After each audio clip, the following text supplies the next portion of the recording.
Gênesis, capítulo 12, por gentileza. Gênesis, capítulo 12. Que bom que você está aqui. Que bom que o Senhor nos trouxe a esse lugar.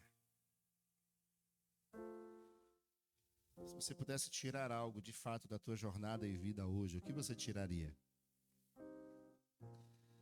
E se você pudesse acrescentar algo à tua jornada de vida, o que você acrescentaria? Gênesis capítulo 12, verso 1, diz assim: O Senhor disse a Abrão: saia da sua terra, da sua parentela e da casa do teu pai, e vá para a terra que lhe mostrarei. Você me acompanha na Bíblia? Nós vamos passear por alguns textos dentro do livro de Gênesis mesmo, mas eu quero convidar você a ler comigo e observar através da leitura uma história incrível, que não é só a história de Abraão, mas é a minha história e a tua história. É a minha jornada e a tua jornada.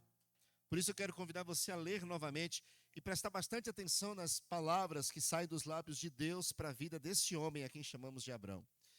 Verso 1 do capítulo 12, o Senhor disse a Abrão: saia da sua terra, da casa da sua parentela, de lá da casa do teu pai, e vai para a terra que lhe mostrarei.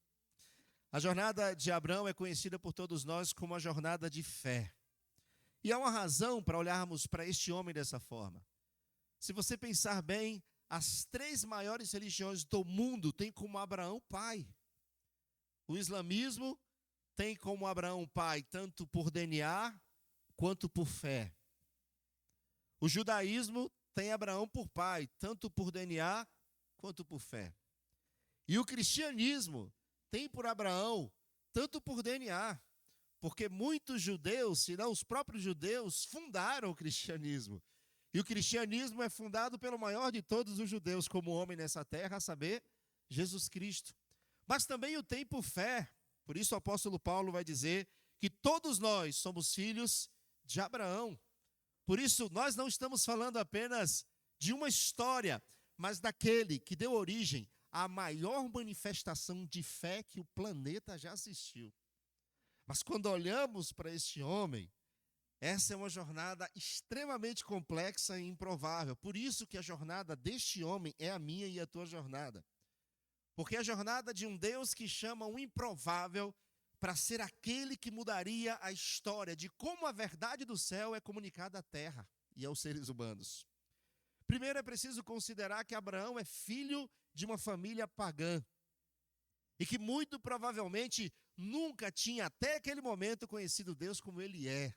75 anos de idade. Se você der abrir lá depois no livro de Josué, capítulo 24, Josué está fazendo um discurso e nesse discurso ele vai falar sobre Abraão. E ao falar sobre Abraão, ele fala sobre um homem que veio de uma família que era pagã, que vivia em um contexto totalmente improvável. Então, preste atenção.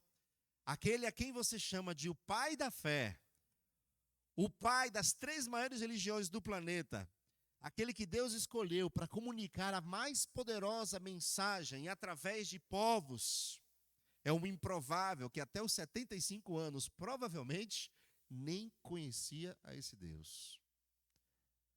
Nem sequer talvez conhecesse na sua plenitude, na sua essência. E quando você lê o capítulo 11, você vai entender melhor os detalhes daquilo que eu vou lhe falando. Abrão é um improvável, assim como muitos de nós. Se acompanharmos um pouco da história, desde o início da tua jornada, você vai encontrar um pouco de um Abrão ainda pagão, um pouco de um Abrão ainda teimoso, um pouco de um Abrão ainda tentando controlar as coisas e fazer as coisas acontecerem do seu jeito dentro do processo. Por isso, quando olhamos para essa jornada deste homem, vamos perceber que Deus, através da sua própria jornada, estabelece ritos e colunas para nos ensinar como é a jornada de todo homem que começa a partir do primeiro encontro com Deus. Como é a jornada do homem que encontra-se com Jesus pela primeira vez?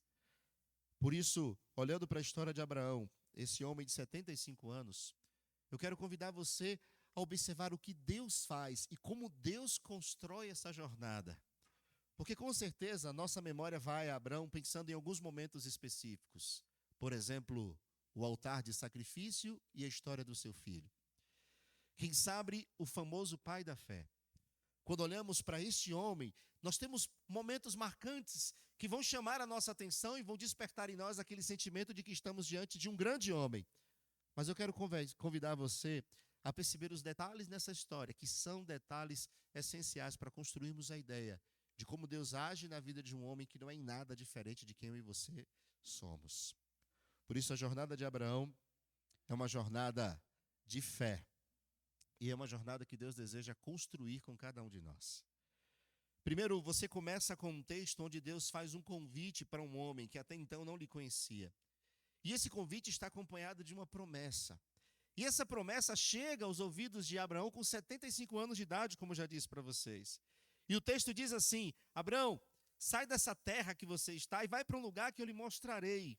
Mas o texto continua e esse texto traz consigo uma promessa. E promessa é aquilo que motiva a nossa vida. E Deus não faz promessas em vão. Mas sabe de uma coisa que eu preciso que você lembre e traga isso à sua memória? É tão ruim viver sem isso. Nós somos filhos de promessa. Deus nos fez promessa desde a nossa tenra idade. E essa promessa está plantada em nosso ser. Há um autor que diz que existe um vazio em nós que é do tamanho de Deus. E esse vazio reflete uma necessidade de viver essa promessa que já foi plantada em nós desde que nós fomos criados. E sabe que promessa é essa? Eu serei seu Deus e você será o meu povo. Existe em todos nós um desejo ardente de identidade. E esse desejo de identidade está associado a um Deus que deseja revelar-se a nós. Desde que você nasceu, Deus tem promessa para você. E talvez você não entenda o poder disso, porque talvez não se apropriou disso e vive tentando encontrar sentido e significado na sua jornada. Mas Deus tem promessa para cada um de nós desde a nossa tenra idade. E essa promessa se revela por esse desejo que você tem de se dar bem. Todos nós temos um desejo de prosperar, todos nós temos um desejo de ser mais amados. Há um desejo em nós de ter uma boa vida. E esse desejo é incrível, porque ele não é escolhido, você tem, está em você. De vez em quando você tenta botar esse desejo para fora lutando por alguma coisa melhor. Mas toda vez que a gente adoece, fica depressivo, toda vez que algo ruim acontece, esse desejo tenta ser abafado. Então eu entendo que Deus nos plantou em desejo de prosperidade, de crescimento, de vida. Essa promessa, desde a nossa tenra idade, se revela pelo desejo que nós temos de possuir algo incrível e grandioso. É natural, vou usar uma frase que Fabi usou hoje. Ela disse bem assim: sinto saudade de uma coisa que não vivi. Você sente falta de uma coisa que ainda não adquiriu ou ainda não assumiu como seu. Por isso todos nós corremos em direção ao melhor, porque sentimos falta de ter o melhor, ainda que ainda não tenhamos percebido, ainda que não tenhamos entendido. Mas todos nós estamos em busca do melhor, porque nós nascemos com essa identidade do reino. A vida nos corrompeu e passamos essa vida correndo em busca desse melhor. Promessa é algo que Deus já entregou a todos nós. E essa é uma promessa viva, promessa de presença, promessa de amor. E ela motiva a nossa jornada hoje. Você estuda, você trabalha, você corre arduamente para cobrar uma promessa. E isso é tão evidente que quando alguma coisa não dá certo do jeito que você sonhou, planejou, você cobra de Deus por que as coisas não estão acontecendo como você sonhou e planejou. Mas em que momento você ouviu Deus dizer bem assim: olha, você vai ser bênção, você vai dar certo. Eu estou criando você para você ser próspero. Muitos de nós nunca ouvimos isso nem dos nossos pais. Mas temos em nós isso tão evidente que reclamamos de Deus quando a promessa não se cumpre. Mas qual promessa? Aquela que está na nossa essência, na nossa veia, de que por sermos filhos de Deus, nós teremos uma vida diferente. Você já deve ter se cobrado quando algum projeto não deu certo e ter dito a Deus: Deus, mas eu estou aqui como teu filho, por que isso não aconteceu? Ou quem sabe, dentro de uma estrutura empresarial: Senhor, desenhei o planejamento e agora as coisas não dão certo. Nós cobramos de Deus um direito que na nossa essência já sabemos que existe. Por isso Deus já plantou em nós um chip de compreensão de que nós somos filhos de uma promessa. Por isso nenhum de nós, em estado de saúde pleno, vai querer dessa vida menos do que o melhor que ela tem para oferecer. Deus já plantou em nós, desde a nossa essência, esse desejo pela plenitude, pelo melhor. O correto, o incorreto ou o estranho é quando não queremos o melhor dessa vida. O estranho é quando não queremos o melhor dessa vida. A gente vai chamar isso de adoecimento. Por isso, Deus chama Abraão. Ele faz uma promessa motivando a sua jornada de vida. E é importante entender que nós somos motivados por promessa. E é a partir dessa promessa que Abraão vai começar a sua jornada. E eu preciso que você entenda que apesar de confiar e começar a sua jornada, a jornada que Deus começa com Abraão não é aquela que talvez você pense que foi iniciada. Qual é a jornada que você acredita que Deus está começando com Abraão? É a jornada onde ele sai de um lugar e vai para outro lugar. E existe uma palavra do hebraico que vai ser a expressão ler lerá. Ler lerá é o termo que aparece aqui, ó, saia da sua terra. Essa expressão ler lerá não significa simplesmente se mova geograficamente, mas ela significa, em essência, saia de dentro de você. O que Deus está dizendo para Abraão é que a jornada geográfica dele era apenas um grande pretexto de Deus para mudar Abraão na sua essência. Porque para conquistar o que Deus tinha para lhe oferecer, era necessário que Abraão saísse de dentro dele mesmo. E talvez seja estranho para você a expressão sair de dentro de si, mas em essência Deus está dizendo que é preciso fazer com que Abraão passe por uma revolução na sua essência, na sua alma, para poder experimentar algo profundo e gigantesco. A jornada não é só para levar Abraão a uma terra prometida, mas era para mudar Abraão em sua alma. E essa também é a jornada que Deus quer começar na vida de cada um de nós. Quando Deus nos faz promessas e nos inicia uma jornada, essa jornada tem como objetivo promover em nós cura, recomeço, perdão, prosperidade, amor, novas decisões. Toda jornada que Deus inicia usa ou tem como pretexto aquilo que os seus olhos conseguem ver primeiro, mas tem como essência aquilo que os teus olhos não conseguem ver. Deus não lhe move para alcançar o trono e a glória sem antes lhe mover para passar por um processo de cruz. E é no processo de cruz que Deus constrange a nossa alma e muda a nossa essência, nos ajudando a entender melhor quem somos e a quem pertencemos. Por isso eu quero convidar você a acompanhar-me rapidamente nessa jornada que Deus inicia com Abraão. E quem sabe a jornada que Ele quer iniciar com você. E essa jornada é abençoada, porque Deus começa dizendo assim para Abraão: Abraão, eu farei de você uma grande nação. E o texto continua: eu o abençoarei. E a expressão abençoar significa eu estarei em você. Mas o texto continua dizendo: engrandecerei o seu nome. Mas ele termina agora com uma sentença, com um imperativo. Ele começa dizendo: sai. Mas esse sai geográfico vai promover a maior ruptura da tua essência. Vai desconstruir você por dentro com 75 anos de idade, cheio de vícios, cheio de costumes, cheio de ideias próprias, cheio de verdades próprias, cheio de autoridade. Eu vou mudar você geograficamente porque eu preciso desconstruir você na sua essência. Mas presta atenção, eu vou te fazer um homem abençoado porque eu estarei em você. Eu vou engrandecer o seu nome porque eu vou elevá-lo através das nações. Mas eu vou te dar lá um imperativo. E esse imperativo é o seguinte: seja uma bênção. E como a gente gosta desse texto. Se tu uma bênção. Mas antes de Deus fazer de Abraão uma bênção, Ele faz algo muito mais nobre. Ele garante a Abraão presença. Ele diz assim: eu te abençoarei, eu estarei sobre você. E aqui vem uma das mensagens preciosas dessa jornada de Abraão. Você é multiplicador dessa bênção. No que você tocar, haverá a minha presença. Deus está declarando para Abraão que aquilo que Ele entrega a Abraão é a si mesmo. Eu me dou a você. E por me dar a você, por onde você passar, você vai me entregar nesse lugar. Você vai me oferecer nesse lugar. Porque é impossível eu estar em você e você não ser uma bênção. No que você tocar, por onde as patas dos teus pés, onde tua mão tocar, ali será bênção porque é o que você é. Seja uma bênção. Deus dá uma outra garantia que você conhece. Eu vou abençoar aqueles que abençoarem você. Eu vou amaldiçoar aqueles que amaldiçoarem você. Porque como eu estou em você, quem te abençoa, me abençoa. Quando eu estou em você, quem te amaldiçoa, me amaldiçoa. Abre um parêntese. Existem lutas que nós lutamos que não são nossas, são do nosso próprio Senhor. Deus fala para Abraão: Abraão, eu estou em você. Então, como eu estou em você, deixa que eu cuido de quem te amaldiçoa. Deixa que eu cuido de quem fala mal. Deixa que eu cuido de quem te fere. Deixa que eu cuido de quem tenta ferir a você. Porque se eu estou em você, tocou em mim. Se apropria dessa compreensão de que Deus está declarando que você é uma bênção, porque Ele está em você. E olha a declaração dele para Abraão: é impossível eu estar em você e não ser tocado por aqueles que tocam em você. Então se liga, quem te amaldiçoar, eu cuido.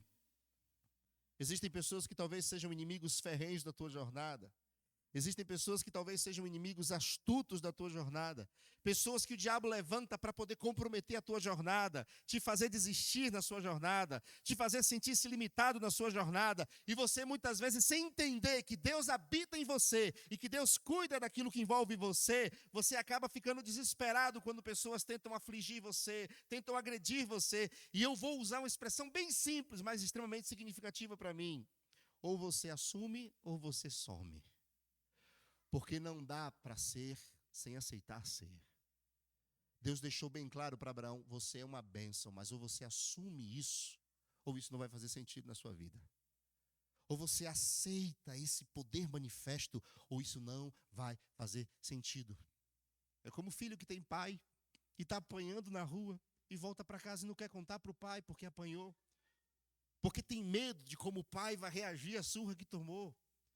É como o filho que está lá sofrendo a opressão dos amiguinhos e volta para casa e não tem coragem de contar para o pai, porque tem medo de como o pai vai se relacionar com isso. Não sabe como resolver, mas não busca e diz assim: pai, assume isso para mim. Abraão recebe uma sentença e apesar de você ter 75 anos, ou você assume isso ou não vai fazer diferença para você. Você é uma bênção, porque eu já abençoei você. Então vai, assume isso com consciência. Senão você vai viver frustrado na tua jornada, de vez em quando achando que eu não estou nem aí para você, não estou me importando com você. Então, ou você assume, ou você some. Você é uma bênção. Eu queria que você olhasse para a pessoa que está do seu lado, se não for problema para você, e fala para ela: você é uma bênção, miserável. Ah, você falou, você é uma bênção? Vou pedir para você fazer o contrário agora. Olha para essa mesma pessoa e fala bem assim, ó: aceita ser uma bênção, miserável. Aceita ser uma bênção. Porque a gente sabe que não importa o que Deus está disposto a te dar, não vai fazer diferença se você não estiver disposto a aceitar. E o problema do céu não é que as bênçãos estão acumuladas lá. O problema do céu é que as portas do nosso coração estão fechadas para recebê-la. Por isso, a primeira e mais complexa atitude de Abraão não era ir para onde Deus havia mandado, mas era aceitar que Deus tinha chamado ele para ser bênção, porque a bênção estava sobre ele. Por isso o texto diz: logo que ele ouve tudo isso, a Bíblia diz que ele partiu.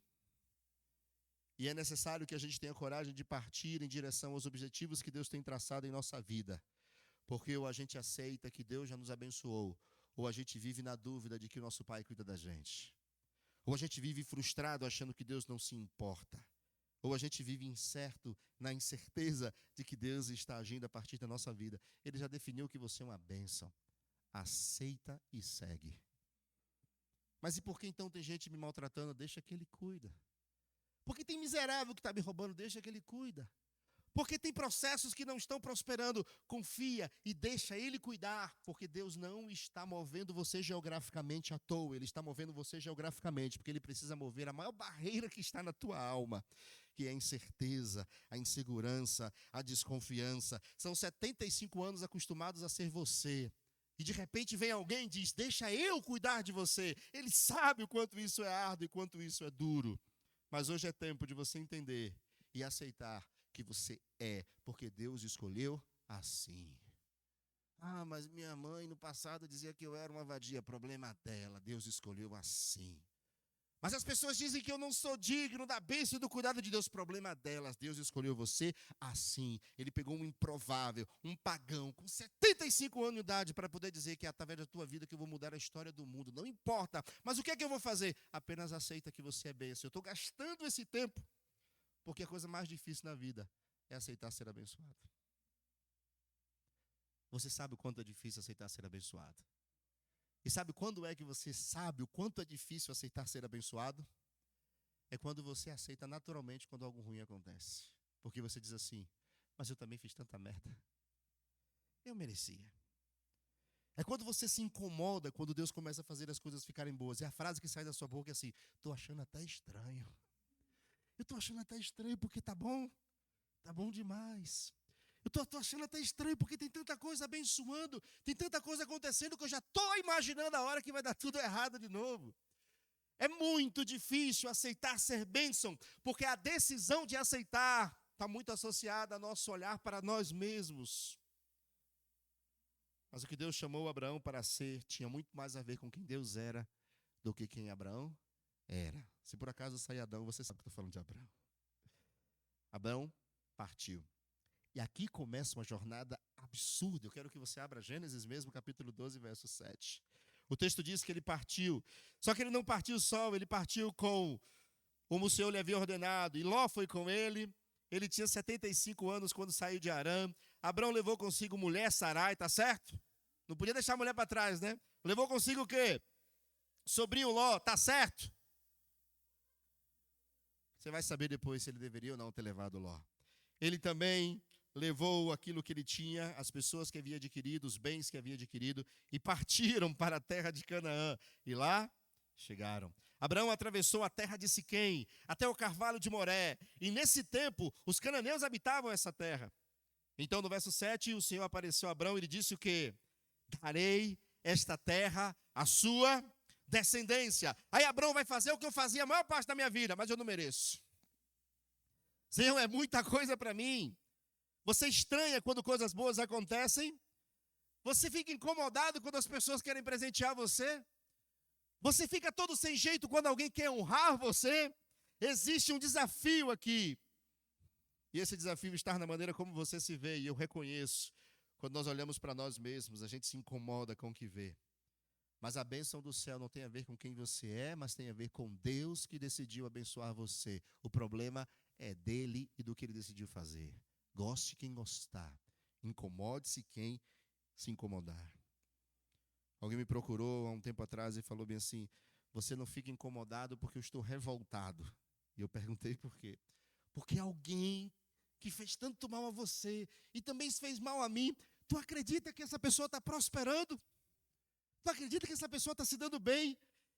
E a pessoa estava frustrada, e eu entendi, ela compartilhava essa frustração comigo e perguntava, o que você faz com isso? Como que você lida com isso?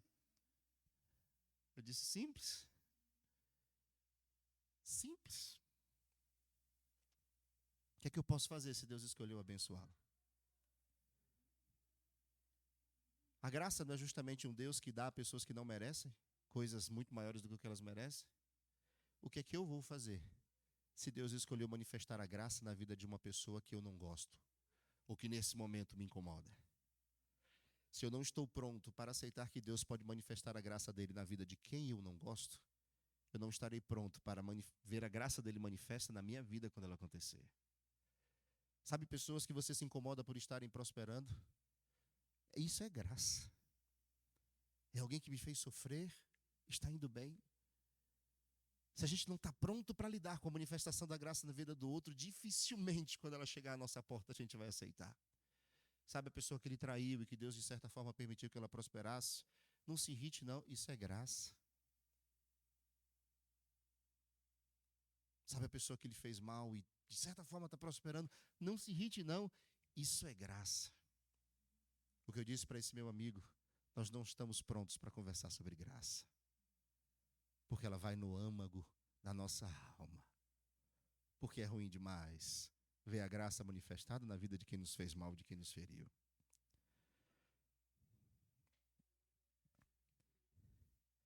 Abraão segue sua jornada. E o texto bíblico diz que ele parou no lugar e Deus disse para ele, eu vou te dar tudo isso aqui, Abraão. E o texto do verso 7 diz que ele fez o que ali? Edificou um altar ao Senhor. E é sobre esse tema que nós vamos conversar. Os quatro altares na jornada de Abraão. E esse é o primeiro altar, Gênesis capítulo 12, verso 7. E onde foi que Abraão ergueu esse altar? Ele ergueu esse altar em Siquém. E a palavra Siquém, do hebraico, significa ombro. Só que a palavra essencial não significa simplesmente o ombro físico, mas o lugar onde você encosta o seu ombro quando você se encontra quem você ama. Me permita, Suyan, que eu amo tanto. Vem aqui. A gente normalmente abraça assim, né? Encosta a tua cabecinha no meu ombro e chora. É esse encontro. A palavra Siquém significa colocar a cabeça no ombro, porque acabou de haver um encontro. Deus não pediu a Abrão para poder erguer esse altar. Ele voluntariamente sentiu a presença. Quando Deus se aproximou dele e se revelou, ele queria deixar um marco de que aquele lugar significou algo poderoso na vida dele. Porque o que aconteceu aqui jamais aconteceu. E o que está acontecendo aqui vai mudar minha vida para sempre. Então o que é que ele faz? Ele ergue um altar. E ele ergue um altar para dizer o seguinte: aqui aconteceu um encontro, aqui eu coloquei a cabeça no ombro do meu amigo, e a partir daqui eu tomei a decisão de obedecer. E a obediência era desafiadora, porque o chamado do Senhor era paradoxo e ao mesmo tempo completamente conflitante. Vai para um lugar distante, deixa tudo para trás, e ele vai. E esse é o primeiro marco da vida dele. Ele decide obedecer, porque ele colocou a cabeça no ombro de um amigo e percebeu que esse amigo tinha algo gigantesco para a sua vida. Lerá, mudar você de dentro para fora. Vem para fora de você, Abraão, porque eu preciso renovar isso. Abraão decide erguer voluntariamente. Deus não pede. Deus não pede esse altar. Ele vai lá e ergue esse altar. Se coloca diante do Senhor. E o primeiro altar que ele ergue na sua vida é simbólico. É o altar do encontro. Onde eu coloco a cabeça no ombro do meu amigo e decido por amor e por aconchego obedecê-lo. E aqui está o início da jornada de todos nós. Nem sempre compreenderemos na plenitude o que Deus quer. Nem sempre veremos tudo como Deus vê. Mas Ele nos convida a viver o maior desafio da obediência. E a obediência é algo extremamente desafiador no mundo em que vivemos, na geração em que vivemos e na nossa jornada de vida. Obedecer é melhor do que sacrificar. A obediência tem a ver com entender que eu preciso agir conforme o plano dele, ainda que eu não o compreenda. E a obediência talvez seja um dos marcos da nossa geração. Porque nós vivemos numa relativização de tudo, de tal forma que a gente não consegue mais obedecer e tem bons argumentos para isso. Como, por exemplo, isso me incomoda, isso me fere, isso vai desconstruir a minha essência. A obediência é uma ruptura. E a obediência é o primeiro passo da relação que Deus estabelece da jornada com Abraão. Custe o que custar, doa como doer. Obedecer é melhor do que sacrificar. E Deus nos convida a essa vida de obediência. Ele estabelece os parâmetros, constrói o rito, porque toda vez que eu me encontro e coloco a cabeça no ombro do Senhor, Ele dita as regras do jogo. Porque Abraão passou 75 anos ditando as regras do jogo, e onde ele estava? Vivendo como? Agora Deus precisa ditar as regras do jogo. Se você não estiver disposto a obedecer, não estará disponível para poder continuar a jornada que vai te levar a um nível muito mais alto. A obediência é o meio pelo qual Deus te prepara para próximos níveis, porque é na obediência que o coração é confrontado. Porque nós não fazemos o que gostamos na obediência, nós fazemos o que é preciso ser feito. Na obediência não há contentamento, há respeito. Na obediência não há prazer e satisfação, há submissão e reconhecimento de que a vontade do soberano tem que prevalecer, porque eu sei o quanto eu sei levar a minha vida para o buraco, para o chão, para a lama, por melhor que sejam as minhas estratégias. Então a satisfação do Senhor é que eu esteja disposto a obedecer, porque a voz dele vai me conduzir por caminhos muitas vezes adversos, conflitantes, escuros do ponto de vista de compreensão inicial, mas é ali, no ponto inicial da minha jornada, onde a obediência mora, que o Senhor constrói o caminho para o sucesso. É a obediência que tantos ansiamos dos nossos filhos, que muitas vezes não estamos dispostos a oferecer ao nosso Senhor. É a obediência que nos diz sábado, e a gente está disposto a dizer não, Senhor, de outra forma. É a obediência que nos diz, filho, existem princípios que precisam ser respeitados, a gente não está disposto a viver isso. A desobediência tem limitado o nosso desenvolvimento e nos feito beber pequenas porções de um céu que seria muito mais amplo. Por isso, obedecer é melhor do que sacrificar. Mas eu sei A obediência, muitas vezes, por si só, é um sacrifício. Abraão sabe muito bem o que significa. Por isso é lá, escorado no ombro do seu amigo, que ele decide que é melhor obedecer e seguir. Mas o texto continua, capítulo 12, verso 8, leia comigo por gentileza. O capítulo 12, verso 8 diz que ele passou dali para onde? Para o monte, a leste de Betel. Ele armou sua tenda, ficando Betel a oeste e Ai a leste. Ele saiu desse lugar de encontro e ele caminhou um pouquinho mais na sua jornada em direção ao propósito que ele entendia que Deus tinha para ele. E ele montou a sua tenda bem entre dois pontos, duas cidades. De um lado tinha Betel, e ali havia um monte, e do lado existia um outro monte, um outro lugar chamado Ai. Ele parou exatamente ali, e o texto diz que ele então ergueu o que, queridos? Mais um altar ao Senhor, e invocou o nome do Senhor. Sabe que coisa linda? Você sabe qual o significado da palavra Betel? Betel? Jacó passou por aqui depois. Lembra que ele passou por aqui, colocou uma pedra para dormir, teve um sonho, e depois ele olhou para aquele lugar e edificou ali também um altar, e ele disse que aqui eu tive um encontro com Deus e chamou aquele lugar ali também de casa de Deus. Betel, a casa de Deus. Ele colocou a tenda e ergueu um altar bem entre esses dois montes. De um lado Betel, casa de Deus, e a palavra Ai, monte de ruínas. De um lado estava a casa de Deus, do outro estava o monte de ruínas, que é o significado da palavra Ai. Abraão ergueu um altar bem ali no meio, para poder dizer o seguinte: depois de todo o encontro verdadeiro, existem decisões disruptivas que precisam ser tomadas. Decisões extremamente difíceis. E ele olha para um lado, vê o monte da ruína. Ele olha para o outro, vê a casa de Deus. Mas antes ele ergueu o altar do encontro. E agora ele ergue um altar, que é o altar da decisão. E ele precisa dizer que vida ele vai ter. A vida das ruínas, do monte de ruínas. Ou ele vai ter a vida onde a casa de Deus é real na vida dele. Onde o viver dele reflete essa presença, esse cuidado, esse carinho, essa continuidade de um Deus que está presente. Davi vai falar que a alegria dele era poder estar nos átrios do Senhor, habitar na casa do Senhor para todo sempre.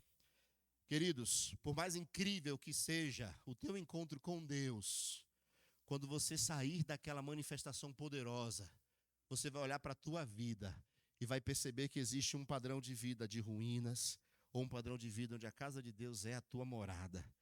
E você vai ter que decidir imediato. Porque Cristo fez o sacrifício que você não pode fazer. Ele deu a salvação. Mas Ele não pode fazer as decisões disruptivas e complexas da tua vida. Dentre elas, escolher que a habitação dEle seja plena na sua vida. Essa precisa ser feita por mim e por você. Quando Deus nos encontra, Ele abre os nossos olhos para nos fazer ver que talvez estejamos vivendo uma vida de ruínas, cheio de ódio, cheio de mágoa, de ressentimento. O encontro com Deus não é para esconder o mundo mal, é para revelar a verdade da vida que a gente vive. E por isso Abraão ergue um altar para poder dizer: Senhor, caiu a ficha. O Senhor me colocou justamente entre a tua casa e uma vida de ruína. 75 anos parecia que estava tudo ótimo, porque eu era próspero, rico, tinha propriedades, inclusive trouxe elas comigo. Mas agora que eu tive um encontro contigo, eu consigo ver descortinado diante dos meus olhos a verdade do que minha vida era. E de verdade era esse monte de ruínas. Por mais que fosse um monte, era apenas mais um monte de ruínas. E Cristo constrange você, com todo o amor que Ele tem, para dizer: não vai receber a plenitude da bênção, enquanto não for capaz de perceber que a tua vida é um monte de ruína. Não que eu queira dizer que é teu esforço que te leva a algum lugar, mas é a percepção do pecado que me faz necessitar da graça. É a percepção da vida de ruína que me faz perceber que eu preciso de Cristo. E quando Abraão ergue o altar, ele está dizendo assim: Deus, depois de 75 anos eu me dei conta, era só um monte de ruínas. É por isso que ele vai, sem Deus pedir, e ergue o altar para dizer assim: Senhor, A partir deste momento, eu quero marcar essa nova jornada da minha vida, onde eu deixo as ruínas para trás. Porque Deus dá a solução para as ruínas, mas a decisão é sua. Eu deixo as ruínas para trás, porque eu quero que a tua casa seja a habitação, que a tua casa seja um lugar onde eu esteja, onde eu conviva, onde eu caminho. Por isso, onde eu estiver, aí sim, eu poderei ser bênção. Eu poderei ser vida, eu poderei tocar, promover esperança, sentido, significado, doçura. Mas calme, ninguém é tão perfeito assim.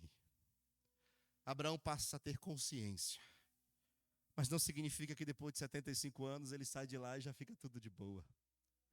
Porque Abraão faz um desvio na rota e vai parar num lugar que não deveria. Ele vai lá para o Egito, como vocês conhecem. Passa um perrengue desgramado no Egito. Sabe o que isso me ensina? É que mesmo depois de termos a mais incrível experiência da nossa vida, ainda vamos querer e sentir saudade do Monte das Ruínas. Às vezes Deus vai encontrar a gente no monte como encontrou, amigo Emílio. E vai arrebentar nossas estruturas.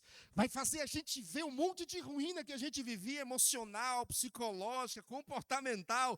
E a gente vai dizer, uau, eu não quero mais essa vida. Aí a gente vai continuar a jornada e de vez em quando a gente vai olhar para um lado, para o outro e de repente já está lá no Egito de novo. Deus não escolheu Abraão por acaso. Escolheu alguém improvável para poder mostrar que ele entende a jornada. Por isso ele deseja que a gente estabeleça altares para dar significado ao que a gente está vivendo. Porque mesmo depois de um encontro precioso, e mesmo depois de ver tudo o que a vida era, Abraão ainda foi para o Egito mentir e permitir que a sua própria esposa fosse prostituída. Por isso que a jornada de Abraão é a tua. Tu já teve um encontro profundo com Deus. Tu já viu Deus como ninguém talvez tenha visto. Tu já sentiu Ele tão de perto que dava a sensação de que Ele estava tocando a sua pele. Você já viveu experiências incríveis, maravilhosas. Mas quando a porca do parafuso aperta, você começa a correr para o Egito. Começa a reviver as ruínas. Por isso Deus decidiu estar na vida de Abraão, assim como decidiu estar na nossa. Porque Ele sabe que não basta ter consciência, é preciso ter a presença dEle. Senão a gente se esvai e vai correr para o Egito novamente. O capítulo diz que Abraão correu para o Egito, passou seus perrengues de vida, viveu aquilo que não deveria ter vivido e se lembrou daquele altar que ele ergueu. Se lembrou de tal forma que ele voltou para lá, para recomeçar. O texto diz que ele percebeu que estava se prostituindo, sua família, seus valores, estava voltando para o lugar do paganismo. É como se houvesse um imã que puxa você para aquilo que lhe escravizou por muito tempo. Se é o vício, se é a mentira, se é o engano, se é o engodo, enfim, é como se aquilo te atraísse. Ouvi homens de 50 anos de idade dizendo, passei a minha adolescência inteira na pornografia. Aquilo para mim era como se fosse saciar a alma, saciar a alma, saciar a alma. Tive um encontro profundo com Deus na montanha. Mas o tempo passou e parecia que aquilo me atraía de novo. Dizia assim, vem para cá, porque o teu lugar é aqui. Por isso que você precisa aceitar que você é bênção. Porque o diabo vai dizer de vez em quando, não. Você é prostituição. Você é mentira. E aí você precisa reafirmar em seu coração. Eu já ergui um altar e já decidi que eu sou bênção. Aconteça o que acontecer. Tirem o que tirar. Removam o que remover. Porque ele escolheu o que eu seria. E já sabia que na minha jornada eu ia fazer burrice, besteira, jogar coisas fora, trocar o céu por qualquer porcaria. Por isso que ele não abandona, porque se ele abandonar, tu vai parar onde?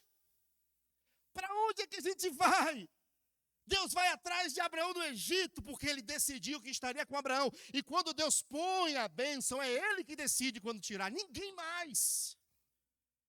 Por isso ele pega Abraão lá no meio do Egito e diz assim, eu vou te trazer para o velho amor, para você se lembrar como era a tua vida. Ou casa de Deus, ou ruína. E é para lá que Abraão vai de novo. Ele olha para aquilo, para não esquecer quem ele decidiu que seria.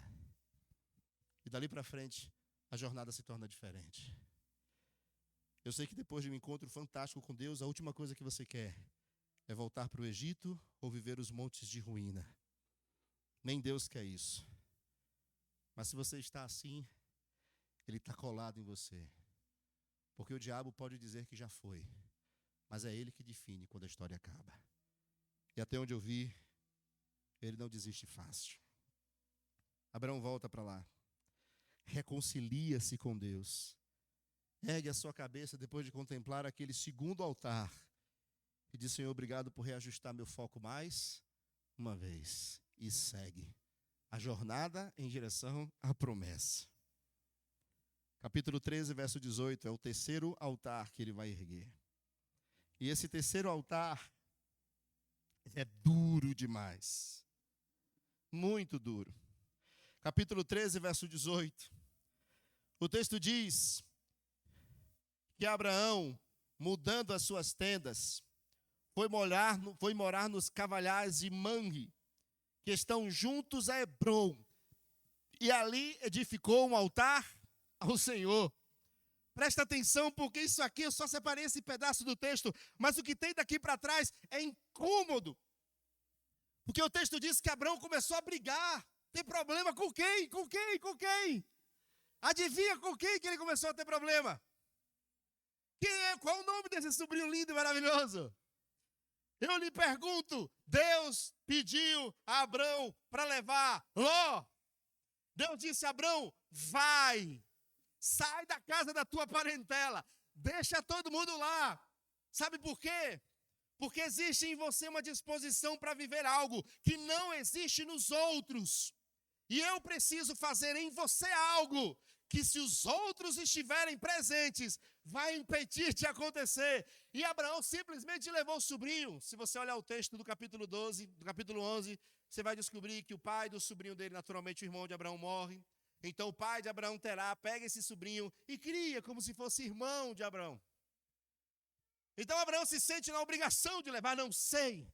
Mas o texto diz que eles começam a brigar, e aqui vem um detalhe para você. Se você acompanhar a história vai mostrar que Abraão sempre vai lá e ergue um altar. Mas não tem um Ló erguendo um altar. Não dá para você sustentar a vida dos outros o tempo inteiro. Não dá para você carregar espiritualmente o mundo o tempo inteiro. Não dá para você erguer altar para todo mundo o tempo inteiro. E talvez essa seja uma mensagem dura, porque em algum momento Deus precisa dizer assim lá: Abraão, separa. Separa, porque emocionalmente este garoto exerce um poder sobre você que impede que eu exerça o mesmo poder.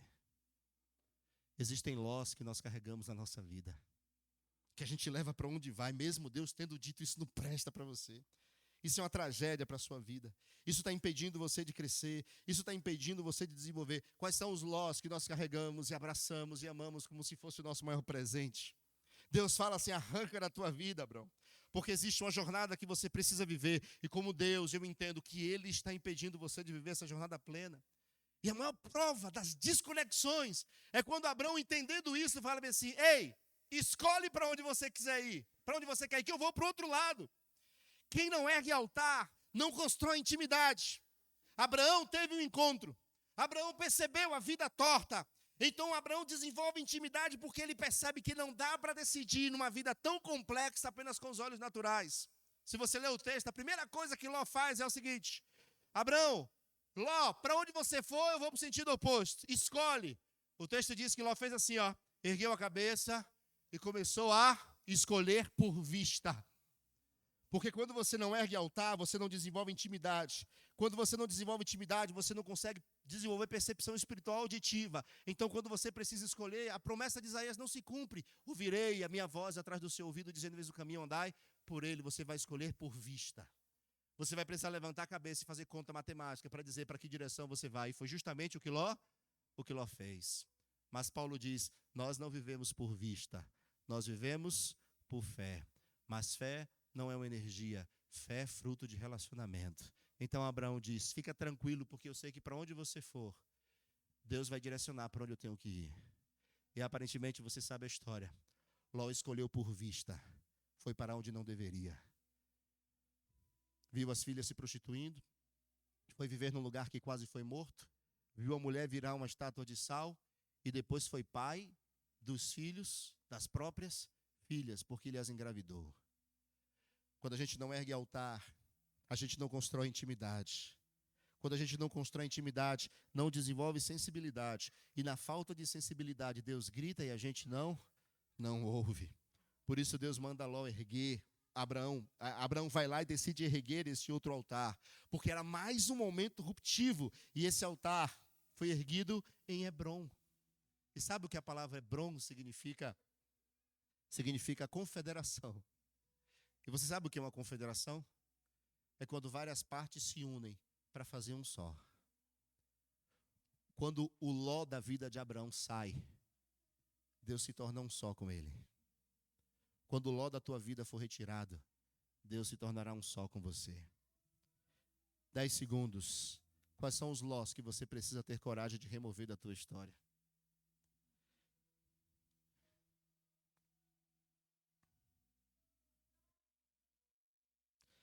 Abraão precisava romper com as velhas visões, com as velhas emoções, com as velhas práticas. Com o que você precisa romper?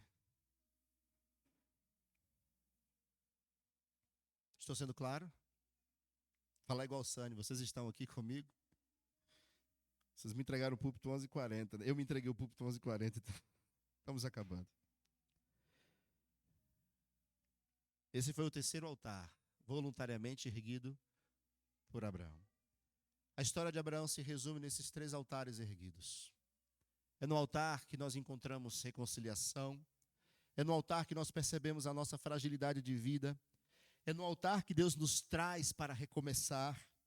É no altar que Deus derruba os lós que precisam cair da nossa história. Mas nenhum desses altares foi pedido por Deus.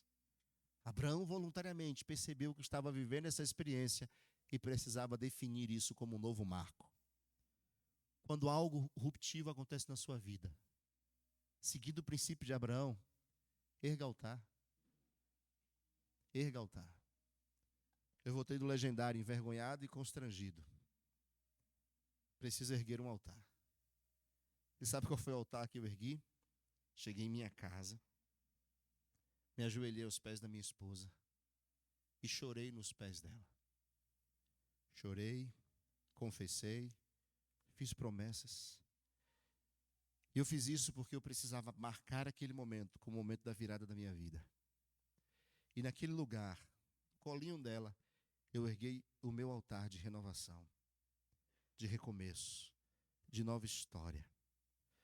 Toda vez que eu lido com uma nova oportunidade, ou com um medo, ou com algum conflito dentro da nossa própria história, eu lembro que aquele foi o altar que eu ergui para que a minha família pudesse ser uma família nova em Cristo Jesus. Eu lembro que aquele lugar foi o lugar onde eu entreguei os meus sonhos com a minha família, no colo da minha esposa, fazendo algo que dificilmente eu consigo fazer, que é chorar. Por fim, o livro de Gênesis e a história de Abraão termina com o último altar. E com ele a gente termina também nosso bate-papo. Gênesis capítulo 22, verso 9 e 10. Só que aqui o cenário muda. Porque até então quem está oferecendo o altar é Abraão. Agora é Deus que pede. É muito constrangedor o que Deus pede. Porque a promessa que Deus fez não é compatível com o pedido que Deus fez. Por isso que encontrar e obedecer, entender quem somos sem Ele, recomeçar com Ele e derrubar os lós da nossa vida é essencial para conseguirmos ir para o último estágio da nossa jornada com Deus. Deus pede a coisa mais paradoxa, porque é incompatível com a promessa. E o texto diz, você abriu ele aí? Gênesis capítulo 22, verso 9 e 10. Qual é o texto que você está lendo aí, por favor? Gênesis capítulo 22, verso 9 e 10. Fala para mim o que você encontrou aí.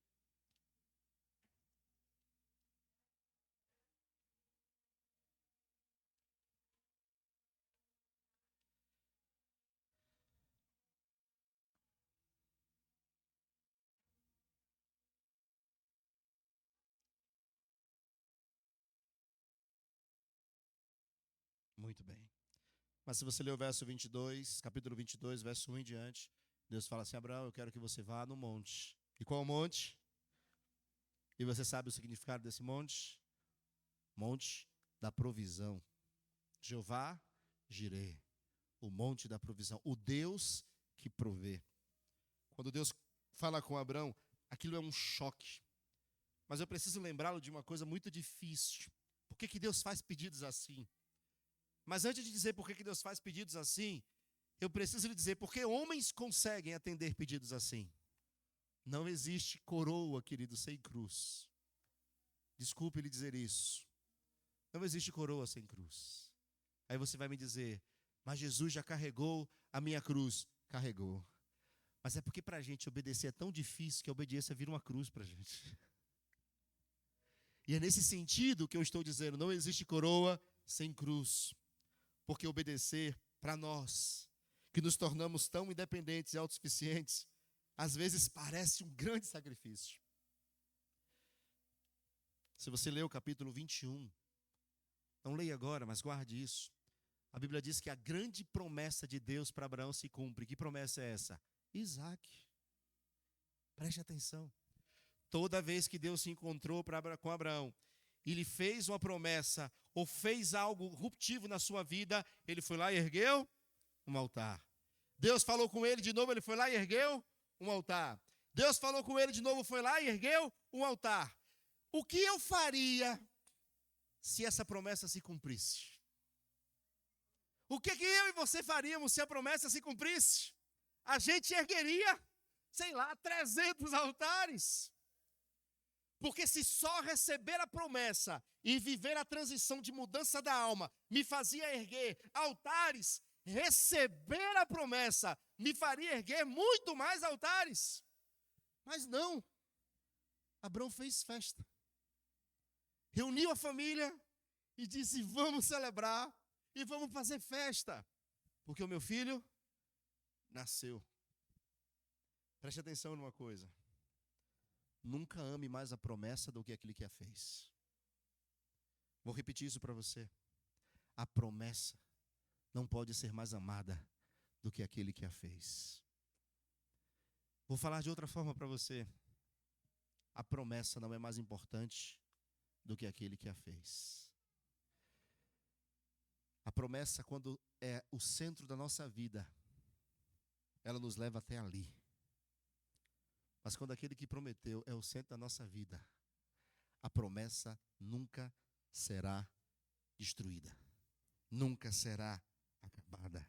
Nunca será o problema. Nunca será finalizada. Ela nunca se limitará ao cumprimento base. Abraão não ergueu o altar porque agora ele se empolgou com a promessa. É o filho que está aqui na casa do Senhor dizendo, Deus, por favor, me dá um emprego. Aí a gente entrega a nossa vida ao Senhor e Deus nos ajuda a conseguir um emprego. A gente se apega tanto à promessa que esquece do Senhor da promessa. É aquele que está doente, atormentado e passa a vida inteira dizendo, Senhor, cura a minha vida. Aí Deus cura ele. Ele ama tanto a promessa que esquece do Senhor da promessa. É um jovem que um dia estava sentado, sabe Deus onde, olhou para o futuro e falou assim, Deus me faz prosperar na vida, crescer, me desenvolver, porque eu sei que pela tua mão eu posso crescer. E aí a gente cresce, e quando a gente conquista, a gente esquece do Senhor da promessa. Queridos, a promessa só é duradoura porque aquele que prometeu está nela para torná-la eterna. A promessa por si só é só mais uma das dádivas desta vida. Mas sem o Senhor que nos deu, ela é um peso. Por isso, não ame mais a promessa do que aquele que colocou a mão sobre a tua vida e lhe fez a promessa. Deus então chama Abraão para o monte onde Deus provê. Abraão revisa toda a tua história, revisa toda a vida e vai para aquele monte, como você já sabe. Você sabe o que acontece no final. Isaac não morre, mas Deus usa uma frase que é absurda para mim. E eu quero ler essa frase com você para a gente encerrar. Verso 15 do capítulo 22. Então do céu pela segunda vez o anjo bradou e chamou Abraão e disse, por que você fez isso? E não me negou o seu filho, o seu único filho. Juro por mim mesmo, diz o Senhor, que certamente o abençoarei e multiplicarei a sua descendência como as estrelas dos céus e como a areia que está na praia do mar. Sua descendência tomará posse das cidades dos seus inimigos. Na sua descendência serão benditas todas as nações da terra, porque você obedeceu a minha voz. Então Abrão voltou para onde estavam os seus servos, e juntos foram para Berseba, onde ali fixou residência. Sabe por que esse momento é tão marcante? É tão profundo? Porque Abraão resolveu ter coragem para atender o pedido mais difícil da vida. Declarar que ele amava mais o Senhor da promessa do que a promessa em si. E agora eu preciso dar a notícia que encerra para mim esse ciclo da vida de Abraão. Quando você toma as decisões corretas na sua jornada de vida, aquilo que você decidiu se estenderá a milhares de anos futuros. Nós estamos aqui sentados, contemplando aquilo que a Bíblia chama de bênção definitiva que Deus deu a toda a descendência de Abraão. Olha o que Deus fala: na sua descendência serão benditas todas as nações da terra, porque você ouviu a minha voz. Porque você decidiu ir até o limite da sua jornada. Abraão, a jornada de Deus não é só sobre você, mas é sobre todos os que sucedem a tua história. A cruz de Cristo é a manifestação plena da bênção e da graça do Senhor sobre nós. Nós somos herdeiros desta promessa que Deus fez a Abraão: não tirarei a minha mão da tua vida, porque você escolheu obedecer a minha voz. Quando eu e você iniciamos nossa jornada sobre o altar, queridos, não é só sobre nós, mas sobre todos que contemplarão e assistirão, ainda que de longe, a nossa história. Deus convidou Abraão a viver uma jornada, e esse mesmo Deus quer viver essa jornada de vida e de salvação com você. Deixa Ele cuidar, deixa Ele promover, deixa Ele nos salvar. Obrigado, Deus, pela tua graça e bondade. Obrigado porque na tua paciência o Senhor nos escolheu nos auges dos nossos 75 anos de vida. Simbolicamente pode representar uma vida construída e consolidada com todas as nossas marcas, mas assim mesmo o Senhor nos escolheu. Nos escolheu para ser bênção. E aqui estamos nós, Senhor, crendo e aceitando que somos bênçãos do Senhor. Nós não queremos te cobrar nada, porque não há nada que o Senhor, na sua honestidade e verdade, já não faça e fará por nós. O que nós queremos te pedir é paciência, que nos dê essa paciência na nossa jornada, que nos ajude a lembrar-nos dos altares erguidos na nossa vida, que nos ensine a erguer altares verdadeiros em nossa vida, para que o Senhor nos leve até o mais alto nível da nossa experiência contigo. Toma-nos nas tuas mãos, nos dá força para derrubar os lós que talvez ainda estejam guardados em nosso coração. Nos dá um sábado na tua presença, um almoço abençoado e a certeza de que o Senhor nos escolheu, e isso já basta. Te agradecemos por Cristo Jesus. Amém. Obrigado pela sua presença e paciência. Que o Senhor lhe dê um ótimo almoço, um sábado de paz, e que sua casa seja um altar vivo do Senhor todos os dias.